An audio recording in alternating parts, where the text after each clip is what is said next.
On his first official visit to a state in this new year, President Muhammadu Buhari said yesterday in Ogun State, where he inaugurated some landmark projects, that he had found in Governor Abiodun a politician who lived by the dictum, promise made, promise kept. Addressing the people during the inauguration of 5 strategic projects, Buhari said he was proud of the governor, who also completed 2 federal roads in his state, even in the midst of challenging circumstances occasioned by COVID-19 pandemic. Some of the projects which the president came to inaugurate included the Gateway City Gate, the 42-kilometer Shagamu interchange, that's Shagamu-Abeokuta Road, 14 kilometers Ijebu-Ode-Ekpe Expressway, and 2 housing estates for low, medium, and high-income earners at Kobakpe and Oke-Moson in Abeokuta. Tundu, your take on this?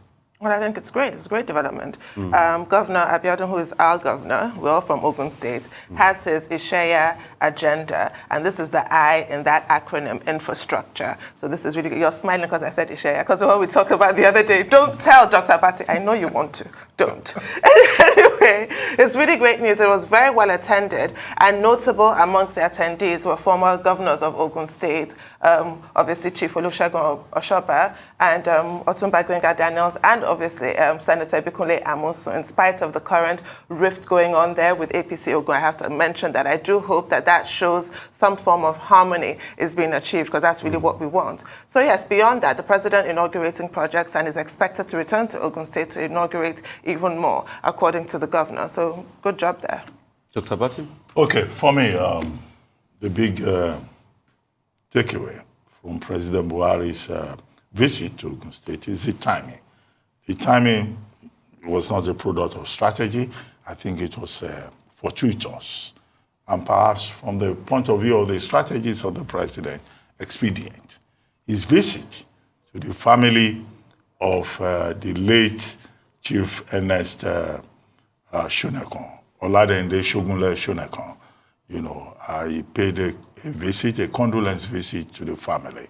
And for me, that was a high point of that visit. It's not always that presidents just wake up and say, oh, somebody has died somewhere, let us go and pay condolence. The usual thing will be the issuance of, maybe a press statement. But in this particular case, President Buhari tied his visit, maybe fortuitously, to a visit to the Shonekon family. And I think that is a gesture that the Shonekon family will appreciate and that they will for long cherish. And that the Egba people, my people, will also, appreciate. Now, that's one part of it, of politics. In terms of the politics of it, let's cut through the chase. Governor Abiodun has been having issues with certain constituencies in Ogun State. So President Buhari's visit is being interpreted on the streets from, well, don't worry, don't let me reveal some of the politics in the state. But it's been interpreted by an expression of support for Governor Abiodun. And for him, the president, coming, honoring his invitation, is a major breakthrough for him. As we prepare for 2023, don't forget that about a week ago, the APC Reconciliation Committee went to Abeokuta to try and reconcile all the forces within the All Progressives Congress. The major force, led by former Governor Senator Ibikunle Amosun, and other forces on the side of Governor Abiodun. The thing almost ended in fisticuffs. So, the president going there, honoring the invitation of the state, I think may have an effect or may not have an effect, whichever way the game plays out, on what happens as the state builds up for 2023 and Governor Abiodun seeks a second term in office, and other forces represented by other political parties also seek to assess the performance of the governor. The third point is that the governor is sending out a very strong message that he's a performing governor who has been trying to deliver. The other time we had Segun Showunmi on this platform, I spoke in support of the governor. And many people in Ogun State started protesting. They were saying, why will you commend, you know, a man who belongs to the opposition and all that. And I said, no, I'm a journalist. I look at the facts. I look at the details. So yesterday's visit by President Buhari provided, in my view, Governor Abiodun an opportunity for showboating. To say, look, you people criticize me. Your method may not be my method, but I've done certain specific things in terms of roads, in terms of constructing roads beyond where my predecessors left off, in terms of also making efforts in Ogun Central, where his predecessor came from. So I think he and his strategists, you know, they were very smart. They've been very clever. I saw the clever moves yesterday. So it was not just about President Buhari visiting the state. It was also about, you know, sending a message to the electorate. The race for the governorship in Ogun State in 2023 will clearly, you know, has already started and will clearly be a very tough race. The PDP, you know, has its own issues. It's divided.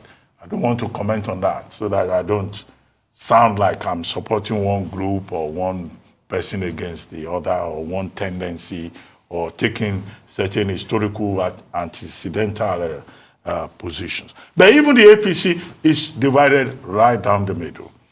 So from the point of view of strategy, what Governor Abiodun is trying to do is to try to strengthen his base, to try to show support. And it was just as well that the event was attended by governors, APC governors from other states. Former Governor Amosun was there. They quarreled only a week earlier, you know, but former Governor Oshoba was also there. So we'll see how it plays out. And we'll keep listening to what comes from the streets, you know, in all the major constituencies in Ogun State. I see Governor Abiodun trying to fight, you know, trying to consolidate, trying to protect himself.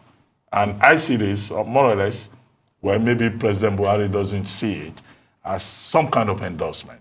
And it was given the city gate, the keys of the city gate. Key, you know, to Ogun State. You know, I think that was also a very symbolic move. But you see, I get reminded all the time that Ogun State politics is not Lagos State politics. And that is a critical difference. If this were in Lagos State, it probably would have a different effect. But we're watching the game very closely, and we'll see how it plays out. But Ogun State will be one of those states that all political parties will have to watch very closely, because there are undercurrents, okay? All right, so Dr. Bati, thank you for the subtext from the streets of Onikolobo to Lafenwa to Obantoko to Adato. No, the base is in Shakmon. Shakmon. Shakmon. Okay. The most powerful underground figure is in Shakmon. It's in Shakmon. I don't want to mention his name. Okay, so from Shakmon to Onikolobo to Adato to Lafenwa, subtext on the streets, you got it here from Dr. Ruben Abati. But we'll move on to another political drama. Novak Djokovic's Australian visa has been revoked for a second time, but all but ending the ambition of world #1 men tennis player to contest in the Australian Open and win a record 21st Grand Slam. This has been on for a while. It's a story that is breaking, that is coming out of Australia. A lot of people saw this going to happen because it rests on the powers, you know, of the ministers to be able to take this decision. They had every right to either revoke his visa or give him a visa. This came on the heels of him being shown a schedule of the matches he's going to play and who his opponents will be. But there has been back and forth in various areas. Spain is looking into this, that maybe he came in unvaccinated because they had their laws. Even in Serbia, there are stories emanating from Serbia and Belgrade that he's been investigated, that he endangered people's life after he had tested positive for COVID by granting that interview with L'Equipe. And he said he social distanced and he wore a face mask. So the brouhaha in Serbia, as regards defense for him, is not that great. His mother granted an interview a couple of days ago, and she saw this happening. She was very iffy about it. She said, probably, If they let him in, it will be great. But if they don't, we'll see how that pans out. So in all of this, they're finally taking this decision. He's got a chance to still go back to court, but can he make it in time? Can he defend this? His tournament is already tainted, but the story is out there. And should he? I don't think he should. Now, you've listed what's happening from Serbia to Spain and what have you, but the Scott Morrison government in Australia is being absolutely flayed by the opposition. I was reading this interview with the Labour leader, Anthony Albanese, there, talking about how it has become a total debacle because it was handled so poorly by the government. Why was he issued a visa in the first case? Scott Morrison has been accused of dragging this on endlessly, that this second rejection, he was given a visa, it was withdrawn, he went to court, it was reinstated, and now we've seen, the news you just announced, that this should have been done days ago, and that the Morrison government is deliberately sort of stretching it out to distract from their many failings, blah, blah. So it's also a political disaster for the Australian government. So what Novak Djokovic has done is just really complicate so many things for so many people, and it should never really have come to this. I was saying that his performance on court is just so excellent. I'm thinking that this might not tar his legacy in the long run. It's too soon to decide. It's what happens in the past. We look back with hindsight. He might get away with this just being a footnote. But right now, he's not looking like a freedom fighter. He's not looking like anything but just a nuisance and somebody who tried to use his privilege to get away with what other people could not get away with. And I think the only gracious thing for him to do at this point is accept the fact that the Australian government has revoked his visa and not fight it. But I'm not sure. Obviously, we'll see what happens. He'll go down fighting. Yeah, but he shouldn't. It's embarrassing at this point. Well, the option available to Djokovic is for his lawyers to go to court. Today is Friday. The earliest time that they can appear in court to challenge is on Monday. So as I said when we first discussed the story is not over yet. We'll still see more drama. Now, it's not Serbia that is investigating Djokovic. It's Spain. When they went to Belgrade. There's a story out of Serbia. Also investigating. Yes, that they have triggered the police to look into him going out but the president when he had COVID. The president of Serbia. It was reported on The Guardian. The president of Serbia is standing by him and saying that within international law, they object to what the Australians have done with regard to Djokovic. So maybe this is just hypocrisy on the part of the Serbian government. President Vučić, that's his name, in response to the Inquisition in Spain and also the developments in Australia, because Serbia probably also needs to save its face. So I won't put much store by that. Now, I've said that they have the option of appeal. They can go to court. But Alex Hawke, the Minister of Immigration, is saying that under the Immigration Act, Section 133, subsection C, that the Australian government has decided in the public interest, he stressed that, to take a second look and to revoke the visa. So what will be the implications? Will Djokovic be compelled to leave immediately? Will he be sent again into quarantine, because the tournament begins next week? But I assume that his lawyers will go straight to court, but the earliest time they can present their case will be on Monday. But whatever it is, I think, and I insist, the position I took before now, I think that the Djokovic brand is already damaged. So sad. And that there will be implications for his future participation if he continues to refuse to take the jab, in terms of his participation in other tournaments. Because other countries may well be more careful than Australia. Because the big question that has been raised, why did Australia grant him the visa in the first place? So there are errors, indiscretion on all sides. But, the Djokovic brand is what has suffered the biggest damage. And it is Serbia, his country, that has probably X in his face, trying to go outside of, beyond the international rules set with regard to how COVID should be treated. All right. That's all on News Headline. We'll take a short break. When we return, we'll have Rotus, we'll have Michael, we'll have Adesua, we have Aaron to give us updates on Africa, global business, COVID-19 and sport activities across the globe. Stay with us.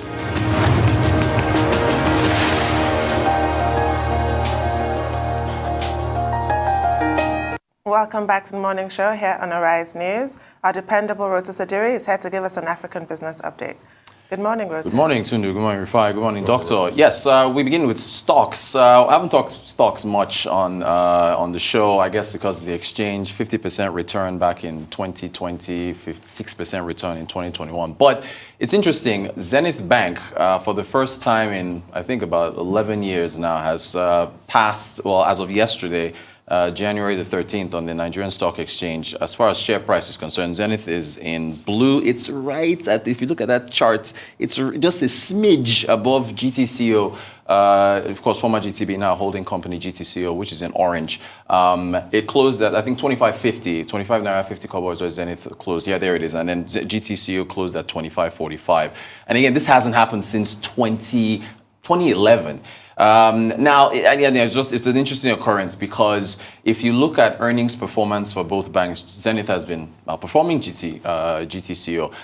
If you look at, I think we're waiting for full year earnings for the banks, which will be provided soon for 2021. But if you look at 9-month earnings, for instance, GT has suffered consecutive quarterly contractions in profit after tax, while Zenith has gone in the opposite direction. Even so far, what's today, the 14th?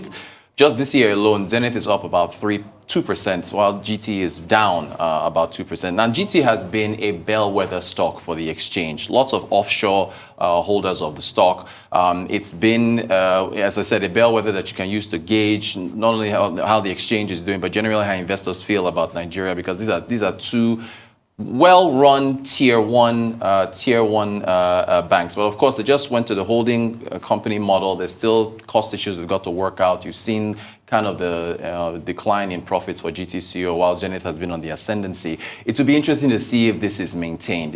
Stocks, the stock market tends to be a bit on the volatile side, but I mean, very interesting development for that not to happen for the past 11 years. Again, for the financial sector, for investors who are looking at the Nigerian Stock Exchange as to what to pick up for long term, I mean, financial services are where to go, particularly the tier one banks. When you think about the long-term trajectory, what they offer in dividends, and as far as financial inclusion, a gap that still needs to be closed, there's still a lot of room for them to run. But very interesting, therefore, for Zenith to be passing up GT for the first time in over 10 years. We go to still on financial services, but more on intra-Africa trade. PAPS launched yesterday in Ghana. That is the Pan-African Payment Service Systems.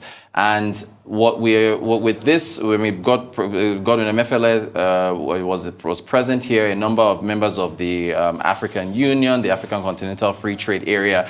The PAPS system essentially is allowing intra-Africa trade to be more seamless by allowing the importers and exporters, or rather importers, to pay for goods in their local currencies. So if a trader in Nigeria is purchasing goods from a trader in Ghana, they'll be able to go to their bank and pay for those items not in dollars, in naira. And on the other side, the receiver, the exporter that is receiving the funds for the goods that they are exporting, will receive the funds in their local currency. So it requires uniform participation from the central banks of the nations that have keyed into the African Continental Free Trade Area. Also, the commercial banks as well. Gordon Emefiele was, in Ghana yesterday saying that it will reduce costs.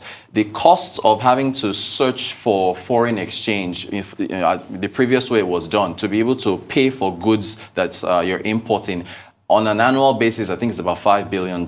So they're looking to reduce that. The Afri-Exim Bank is involved in this, is putting up, I think, about $3 billion to facilitate this to take place. Because still, if you look at the mechanics of it, there's still an exchange rate dynamic behind this, where the settlement side of this has to be, still got to be done in dollars, so it has to be backed up. But as looking at it, from a practicality standpoint, with what they're trying to do here, it should make things easier. There is still the conversation around whether or not a unified African currency will make all this easier, a la what they're doing in the Eurozone. If you look at how long it took Europe to get there, I mean, it's still going to, and you got the Francophone countries that have their own, you know, this CFA franc and so on and so forth. So we're getting there. Things are moving forward, and this, you know, Pan-African payments system here should go a long way in facilitating African trade. Other than that, very quickly, in Kenya, the Kenyan government says they want to connect all public schools to the internet using power lines. Keep in mind, there is an election coming up in Kenya in August. I think it's August 9th or so. So, you know, there's a lot of announcements coming from the Kenyan government. Towards Christmas, they said they will lower power costs for everybody. So they're doing a lot. Uhuru Kenyatta is doing a lot to, I guess, to get some goodwill. So they're looking at connecting a number of public schools. And then in Egypt, April of 2021, Egypt opened up a medical hub where they wanted to become the medical center for not only the Arab nations, but also for Northern Africa, or rather for Africa, rather. And according to their health ministry, their medical exports have risen by 35% this year. And in a pandemic year where healthcare and medical services are, you know, the focus of everyone around the world, it's really good for Egypt. Remember, we talked about their furniture exports. So Egypt is doing it as of right now. Yeah. I'm really excited about the PAPS thing. I think Emefiele chairs that. I'm excited, and correct me if I'm wrong, it reminds me of the ERM in the Eurozone back in the days. The rate mechanism system, where you have sort of like a currency pairing of £1 pound sterling to $1 Deutschmark, and there's a currency range at which you can exchange. And it was sort of a precursor to the, what is it called, to the dollar. I mean, to the euro dollar. The euro, right. Okay. The euro dollar, yeah. I mean, that's official. Right. It was a precursor to the euro dollar. And that worked for a while. But that had its own problems. But I was waiting for that. Yeah, that had its own problems. Of course it did. That was what led to, you know, high inflation in England. That was what led to that crisis in 1992, Black Wednesday, and all of that. And that was what led to a lot of crisis for Britain. I think Norman Lamont was Chancellor of the Exchequer then. Yes, he was. So I would like to see how this works out. It's a precursor to a unified currency, but when you start to pair the exchange rates, so take, for instance, if I'm buying with a Naira against a Kwacha, for instance, I'm buying with a Naira against a Kenyan shilling. Is it going to be 1 to 2? No, it will not. You get? Well, I'm not sure how that will work out. So but yeah, how that's going to work out. Right. And there's sort of a tax for the conversion. I think there's an economist that worked on it called Tobin. It's called the Tobin's tax, you know, for the transaction of the conversion. So who takes up the Tobin's tax? And the seller is going to want to get value for the goods, that they are selling. So I mean, but it's a great idea. It is fantastic. I love it. It's a fantastic idea. Help things. But I just want to know the mechanism of it. I was excited about it. So you, when I mentioned the ERM, something of. Well, I mean, you know, ERM is. How could you bring that up now? No, it shouldn't be used as a direct comparison. Let us not do that. Right. But generally, I think any kind of digitization, especially when we've seen what happened with the pandemic, is to be applauded. We've had the e-Naira, now we have this. Is really exciting. And I didn't realize that I was really this patriotic and really invested in the Naira. I don't actually want us to ever get rid of the Naira. Go to unified currency. No, I don't. If you want unified African trade across the continent, it kind of makes sense to have a unified currency. I mean, the mechanics, you're going to see, if you get a unified currency, you are exporting your monetary policy independence, right? So now, as an African central bank, which will be making all decisions, kind of like how Christine Lagarde and the European Central Bank makes decisions for the Eurozone. So that's a whole kettle of fish. Britain maintained their pound sterling. They did. And we if you're saying Nigeria is the Britain of Africa, well, the idea of a unified African currency will probably not work. Right. Despite the aspirations of the African Union. In the same manner in which we have seen that in West Africa, among the 16 West African states, the idea of a common currency did not work because there are many contending tendencies. Right. Some of them colonial, some of them at the level of contemporary economic realities. But Zenith Bank, you said, yes, has overtaken GTB. I should say, this was just yesterday, as of January 13th. Today, the stock might move again. So I was saying that it's likely to be volatile. Right. Within the stock market, these things go up and down. Right. However, the real question to ask is, what is really the value of stocks in Nigeria today?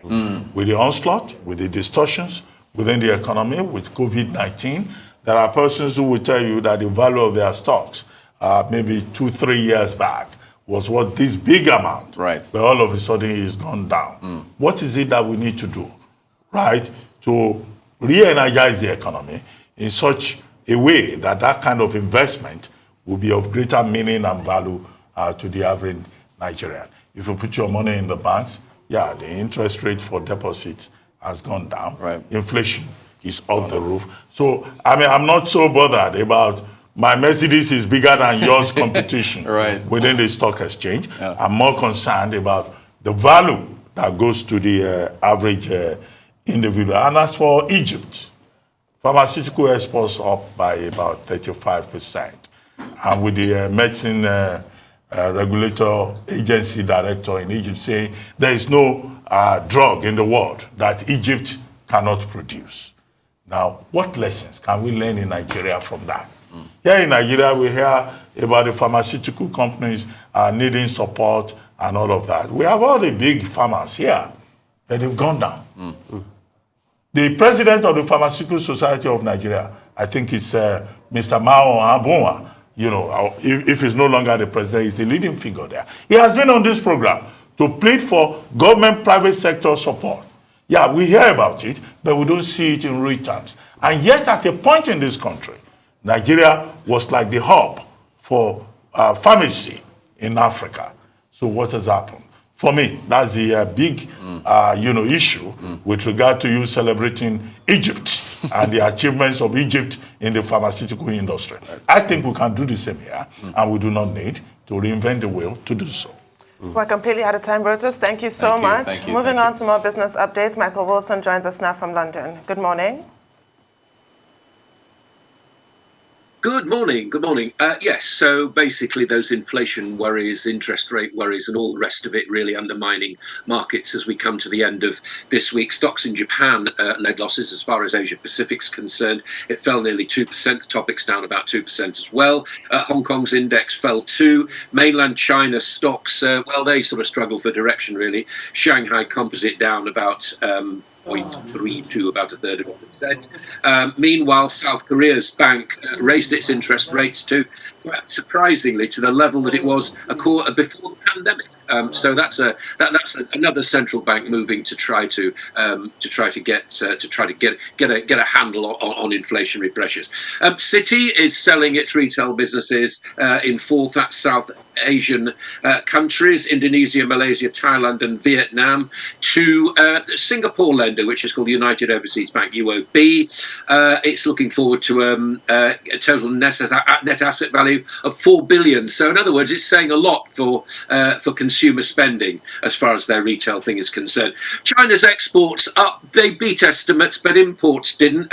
Still, the kind of pressure that we're getting, this kind of thing that we're seeing as far as China is concerned, is overall not doing too badly. But you know, when domestic demand is such that imports are falling, you have to worry about what's actually happening on there. It may reflect some of the supply chain problems that Omicron has started, but we'll have to see later figures to see what actually is going on in that country. US chip giant Nvidia is finding success in China by selling it semiconductors. There's a shortage of semiconductors, and the country, China this is experiencing quite a sort of EV, electric vehicle boom, and Nvidia is actually profiting on that, which is good news as far as US exports are concerned. But semiconductors, well, we still wait to see whether those shortages will actually be helped. As far as the US is concerned, the Dow fell nearly 200 points yesterday.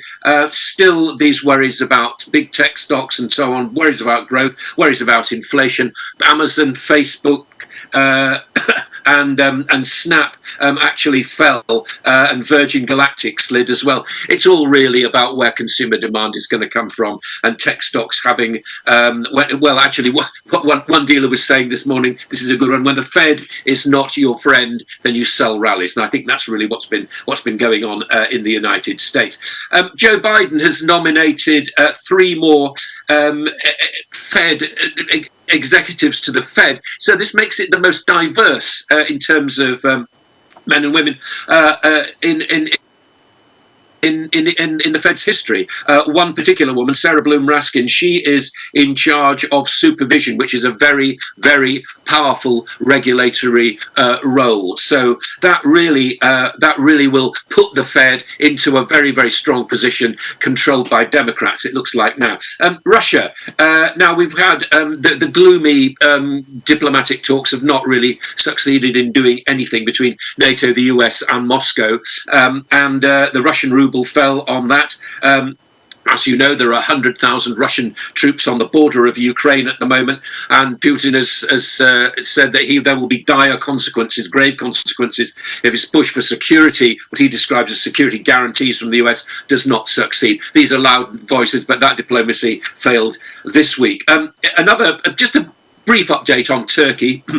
President Erdogan there, we've seen what's happened to the lira. He's blaming the currency crisis now in Turkey, who's addressing their parliament on Wednesday, blaming it on foreign financial tools. Turkey's lost 44% of its value last year. Inflation is running at 36% in the country, and he's pledged to bring it down. Quite how he's going to do that without raising interest rates, who knows? But I mean, that's the course that they're on at the moment. But he's blaming what looks like financial intervention from foreign currency tools for what's happened to the lira.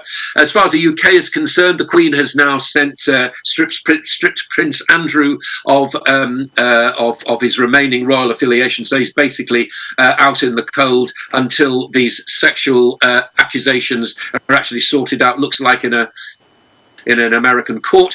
Google, here's an interesting one for you. Google has actually banked $1 billion on people actually returning to work. It's bought another office block in the north of the city of London, near King's Cross, and it believes that the office will resurrect itself. People will go back. It talks about the office being a place for in-person collaboration and connection. Well, we know that, don't we? That's what you get round a water cooler, and that is what they think will help their business. So they're actually betting on people going back to the office. As I said yesterday, the UK and India now have actually started trade talks. It could be worth billions. They are actually sitting down and talking more or less as we speak. The UK and the trade minister, UK trade minister, says that this could be worth billions of pounds to the UK economy. Well, we'll see about that. But these talks should be over by 2023. That's what they're promising at the moment, because of elections in India and, of course, in the UK coming up in years after that. Not that long after 2023, if all goes to plan. And finally, oil edges slightly lower. It's basically about profit taking. To be honest with you, nothing really pushing it one way or the other. We take these demand figures that we get month by month, week by week, basically. But at the moment, it's holding steady, edging slightly lower. That's your global view this morning. All right, Michael, real quickly, I want to go to America. Something is happening that I don't understand. Maybe you can throw some light. According to economists, Phillips Curve says once there's higher inflation, the economy is doing well. And what happens is you have more jobs, people take up jobs, and the unemployment number reduces. But in this case, there's high inflation in America, one of the highest in the last over 30 years. And there is also high unemployment numbers, relatively, when you look at it, passing the 5% threshold. So what is really happening in America? And what will be the Fed's approach to what is going on in America? That's the trick, isn't it? I mean, that you actually put your finger on it. What would you do in their position? It's very, very difficult indeed, isn't it? I mean, the market's taking it that there will be now 3 or 4 interest rate rises before the end of 2022. But by doing that, what you're doing is you're crushing any form of recovery by raising interest rates. So it's a very, very delicate balancing act. I think it looks to me, although we were hearing from the deputy chair of the Fed yesterday about inflation being the real worry, I think it's, as you pointed out, it's both those things. It's both inflation and job creation. I mean, as far as the Fed's concerned, whatever we think about the unemployment rate in the United States, it feels as though they are getting close to what they describe as full employment in the United States. It doesn't mean that everybody has a job. It means there is a kind of discernible percentage of people who never will find work, because that's the way often life is, unhappy though it may be. So what does that mean for that? It's unfortunate. I don't know the answer to your question, unfortunately, and I suspect the Fed doesn't either. either, because what they're doing is they're looking very, very carefully, as I understand it, as each of these figures actually comes out. We saw a fall in we saw a rise rather in weekly jobless claims, and yet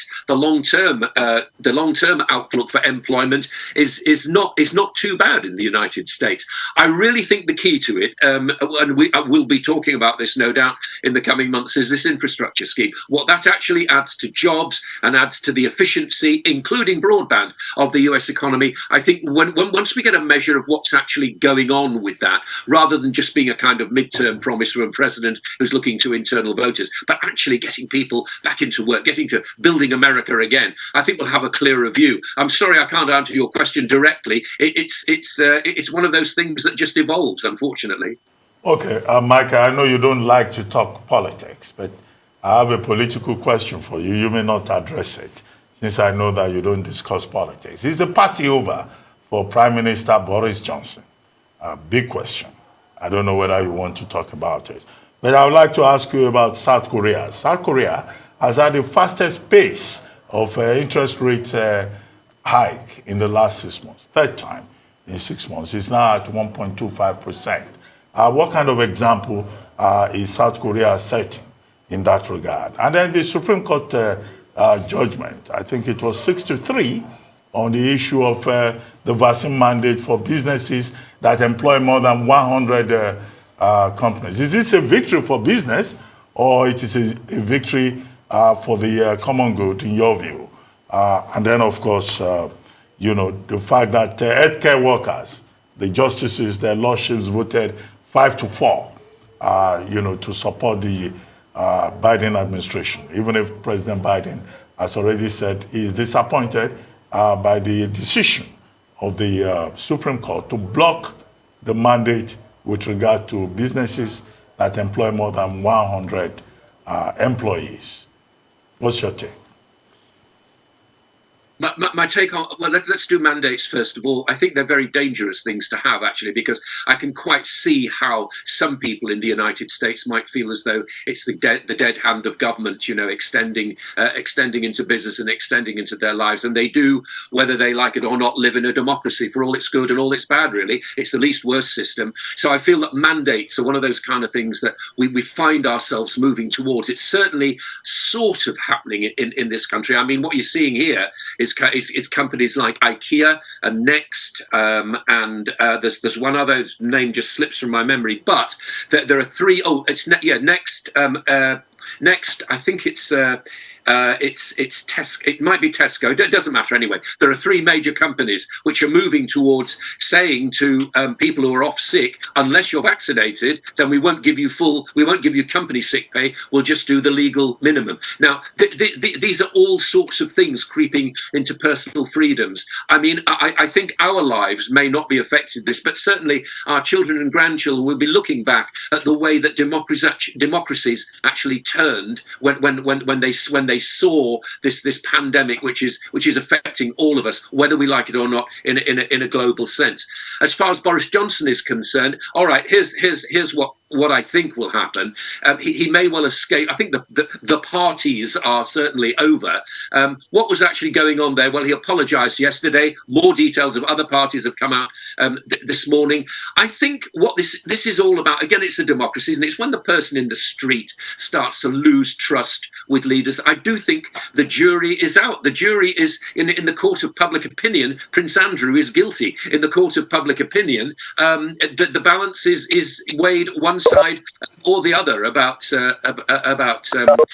Boris Johnson. That's the difference. And as far as finally as South Korea is concerned, I think another central bank actually acting as it should, and actually it is a lesson for other central banks that even if you have a flourishing economy, if you're worried about inflation, it's time to act. I think that's what South Korea is telling us this morning. All right, thank you so much, Michael. Really appreciate you. For COVID-19 pandemic update, Adesuwa Omoro is here. Adesuwa, great to have you. Good morning. Adesuwa Queen Omoro. Thank you so much, Rufai. Great to be here. Morning. Good morning, Dr. Bati, and good morning, Tundu Abiola. Morning. Great to see you guys. Yes, well, COVID-19 has infected over 320 million people worldwide since the pandemic began and killed, unfortunately, at least 5.5 million others. Over 9 billion doses of vaccines have been administered globally. I'll tell you a bit more about vaccines, especially in poorer nations, in a moment. But first, let's talk about the breaking news. The Australian government cancelling tennis star Novak Djokovic's visa for a second time. You guys discussed this on the news update. However, he faces deportation. It is also sparking some legal standoff because, yes, Djokovic can appeal again. He could request a temporary injunction from the judge, which of course very valid grounds, and his lawyers have 28 days to make representations to the immigration minister. Would he do this or would he take the high road?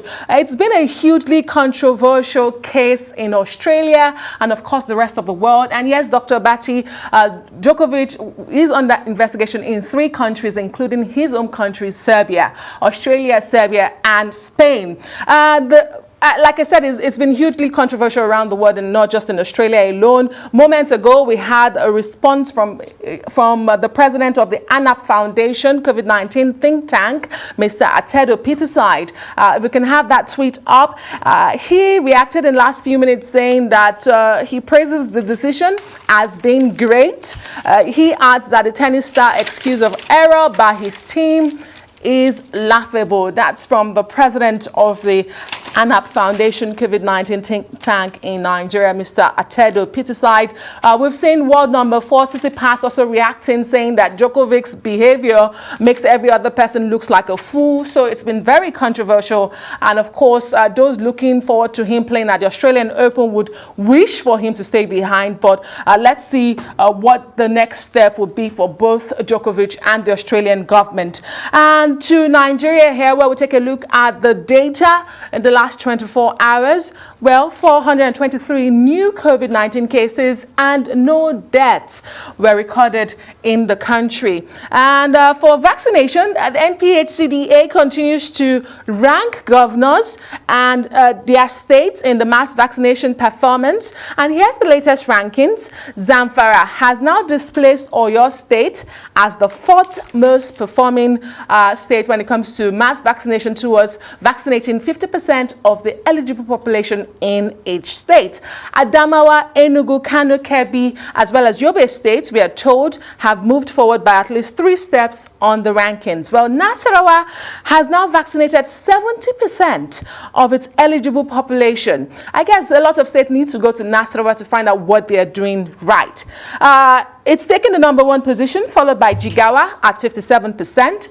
Ogun State maintains the 3rd position with 20.48% vaccination. And of course, Oyo State takes the 5th position, having been displaced by Zamfara. Now, as promised to that story, the latest with vaccines in low and middle income countries. In December last year alone, did you know that more than 100 million doses of COVID-19 were rejected by poorer nations? While 681 million shipped doses are unused in 90 countries, and that's according to UNICEF. The rejected COVID-19 vaccines by poorer nations distributed by COVAX was mainly due to near expiry dates, or short shelf life, as we like to call them.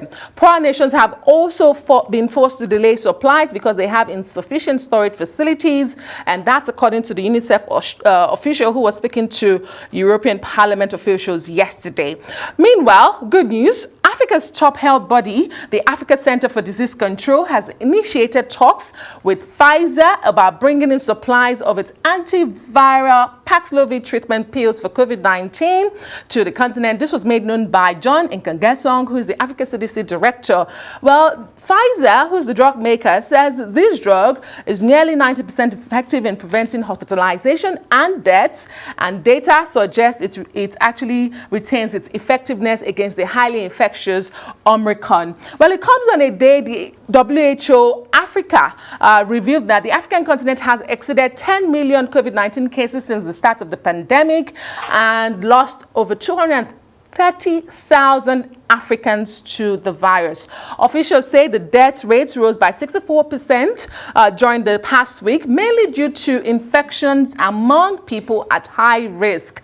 But fatalities and hospitalization remain low compared to the previous waves on the continent. And to the U.S., Dr. Batty, you mentioned this with Michael Wilson a moment ago. Well, it's a mixed bag for the Biden administration because although the U.S. Supreme Court blocked the administration's vaccine or testing mandate for large companies, which would have forced about 80 million Americans to get COVID jab or take regular tests if they worked for a company with more than 100 employees, the Supreme Court, however, ruled that healthcare workers can be mandated to get the jab, and that makes it a legal requirement for more than 10 million people in that sector. So it's mixed bag. On the one hand, you cannot force employees and workers, but on the other hand, it is now a legal requirement. It can be a legal requirement for those in the healthcare sector. Back to you guys. Well, quickly. Oh, sorry, Tono, please go ahead. I want to start with the Djokovic story and looking at the politics of it all, which is really unfortunate, like I was saying earlier.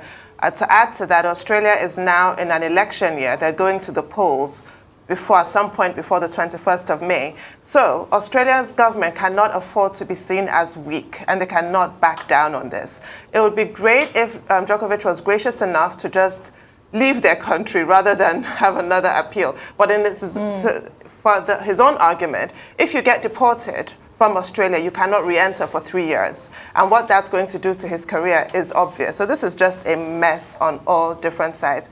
If only he had just been vaccinated, all of this could really have been avoided. He's the top seed.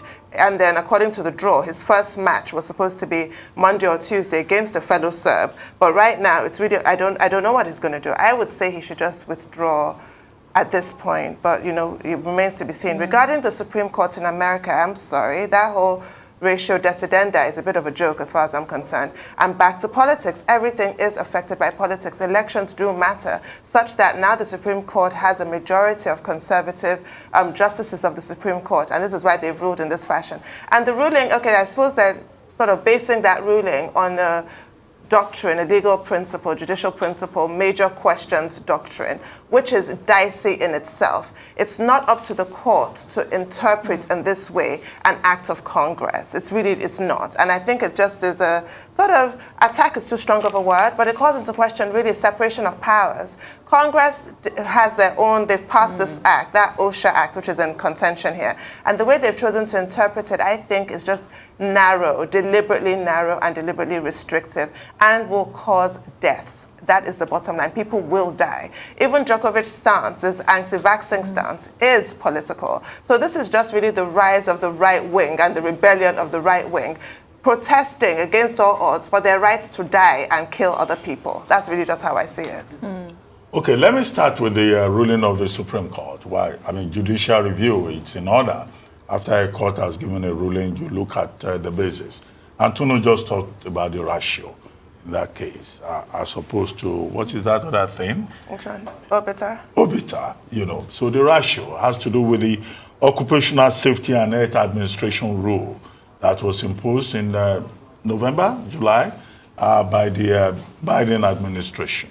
But the Supreme Court is saying basically that the president, the White House, acted ultra vires because this would be a violation of people's rights to privacy, to take decisions with regard to their own health. And this has been one of the major issues with regard to COVID-19. To what extent can a government act or an administration act without violating basic human rights? As it is an issue in the United States, so it is an issue in parts of Europe, and which is the justification that people push in France, where workers are protesting, in other parts of Europe as well, where people are protesting that certain restrictions go beyond the pale of respect for human rights. However, that Supreme Court in the United States is dominated by the Republicans, and it was the liberals, in that Supreme Court that managed to swing it one way or the other. However, as you said, it was a mixed bag. The same Supreme Court voted 5-4 in favor of the healthcare workers' mandate. To go back to Djokovic, because we took that subject earlier on. I've made a point about how his brand may be damaged, how he can still go to court. And of course, you already made a point yesterday that 3 countries, Serbia, Spain, and Australia, are looking into Djokovic's claims and errors and discrepancies. Now, Serbia, no, not Serbia, Spain has already come forward to say it is fake news. And that in no part of Spain is Djokovic's participation in an event in Belgrade in December 16 to be precise, that it is being investigated. So that's the update in that regard. And as for Serbia, I find the attitude of Serbia hypocritical. And Abranovic, who is the prime minister, is the one now saying, oh, look, rules are rules, and that we are conducting investigations and all that. I find that position contradictory to the position of the president, Putin, who in fact appointed an Abranovic. And Abranovic is quoting Article 348, which is failure to abide with health regulations. So in this matter, Serbia cannot approbate and reprobate. Because before now, you will recall that the president, who has more powers, who is the head of state, Abranovic is head of government, was saying that this is a matter of national pride. And he was even threatening reprisals. So where does Serbia stand in this Djokovic matter? Are they going to follow the rules-based international system, or they are going to be playing pranks with the international system? And that is why earlier on I objected to the position of Serbia. I saw it as hypocritical and contradictory. Now, finally, on this issue of vaccine mandate, there is an interesting story in, what is it called? In Canada, where a certain man called Michael Jackson has made away with his daughter, a 7-year-old daughter. And it's been an issue in a place called Saskatchewan, where 2 judges have already issued orders to say that he should return the daughter to the mother, Marika Jackson. And the mother is, she has rights under the terms of separation to vaccinate her daughter. And Canada has a rule that persons between the ages of 7 and I think 15 can be vaccinated. But this man says, look, this may affect his daughter's fertility. He's on the run. There's a manhunt for him. And, this is, in my view, quite a dramatic development with regard to how desperate anti-vaxxers may be, whether they are Djokovic or they are Michael Jackson of Saskatchewan in Canada. Finally, WHO has approved 2 more drugs. Two more drugs have been approved by WHO, for the treatment of COVID-19. But I'm told we don't have more time. One is called baricitinib, and the other one, okay, these are very strange names. But the baricitinib is, by the American pharmaceutical giant Lilly. Okay, so this is some kind of advancement in the battle against COVID-19. All right, thank you guys so much, Adesso. I really appreciate you for your time. Sad, but it's the rise of the right wing.